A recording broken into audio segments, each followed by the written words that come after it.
Good morning. Welcome to my thought for the day. On today, Christmas Eve.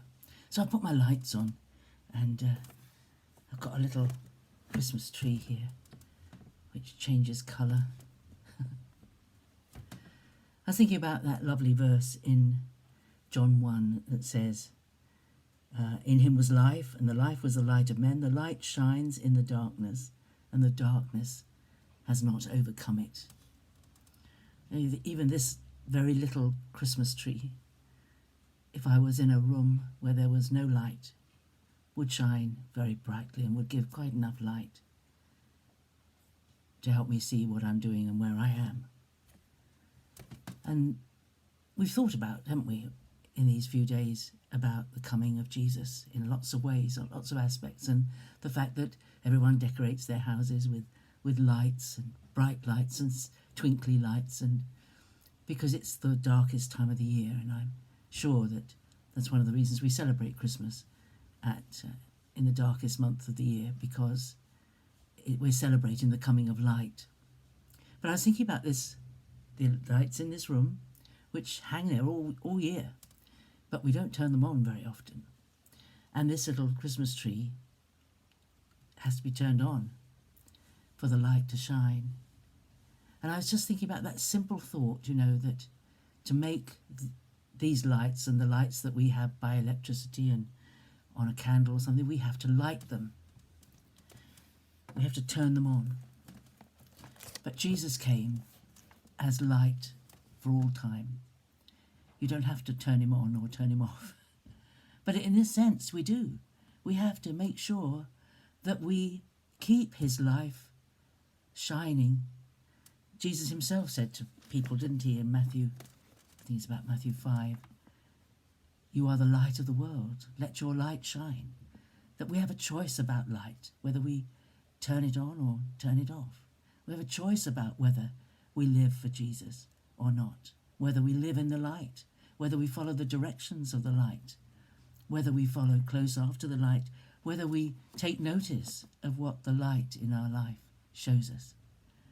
Jesus is the light of the world. He's the light of your life and of my life and in the world. And he came and he said, I will never leave you nor forsake you. So that light is permanently there. But actually we do have to connect. We have to make that connection. Just like turning this little Christmas tree on is done by making a connection underneath it. We have to make that connection. It doesn't happen automatically. We have to let the light in. And when we see something by the light, and if it needs any adjustment, any change, we have to be willing to do it. Light is a very powerful thing.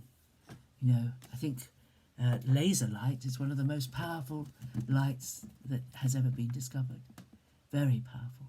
And we all know that the light of the sun, if it's focused, can start a fire off.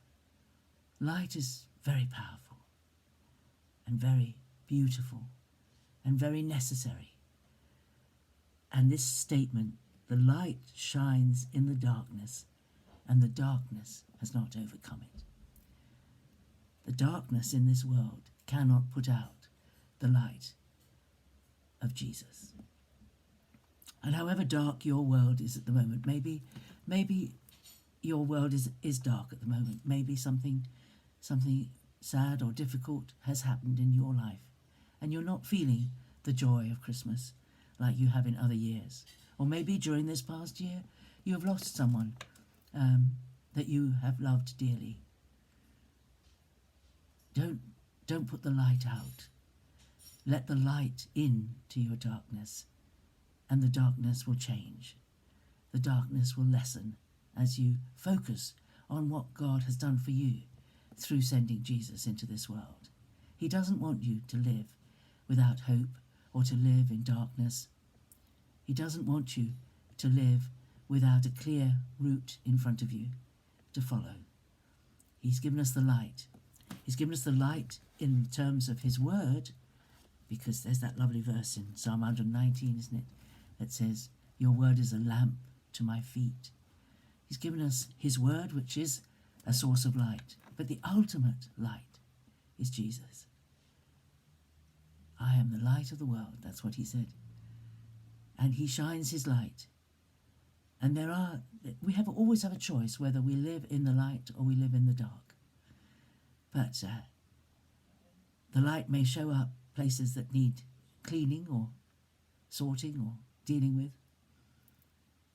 But without the light, you'll stumble and fall and struggle every day of your life.